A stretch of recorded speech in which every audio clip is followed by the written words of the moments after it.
poursuit avec l'euro-dollar. Les élections allemandes en ont parlé, n'offrent pour l'instant qu'un petit soutien à la paire. Oui, on le voit, il a déjà disparu. Enfin, il y a quand même un soutien. Alors, après donc avoir évalué donc les conséquences économiques et géopolitiques des élections allemandes sur l'euro, le focus des traders, il va se pencher en fin de semaine donc sur l'indice Core PCE dont on vient de parler, donc qui sont les dépenses de consommation personnelle des ménages américains. Alors, voilà, l'impact, donc, comme je vous l'ai dit, des élections se fera sentir progressivement, comme l'a annoncé M. Mersch, avec les discussions entre les partis donc, pour former la grande coalition.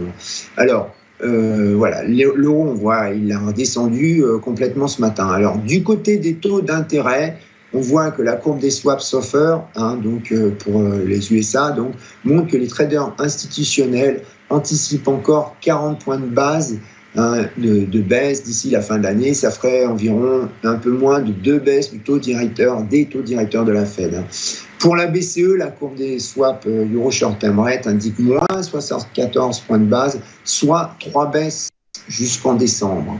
Alors, côté analyse technique, l'eurodoll, donc il a terminé la semaine à 1,0456, soit au même niveau que la semaine d'avant. On voit qu'il est à peine au-dessus ce matin. Il a évolué en fait dans un range étroit entre 1,04 et 1,05.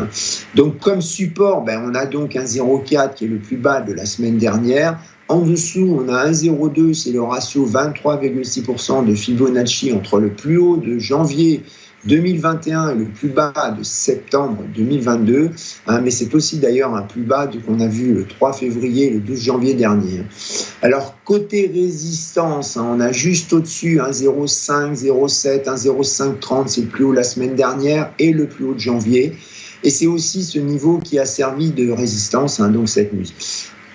Au-dessus, on a 1,0580, donc c'est une ligne de tendance baissière de long terme qui avait été initiée en mai 2021. On peut penser que c'est une résistance probablement intermédiaire.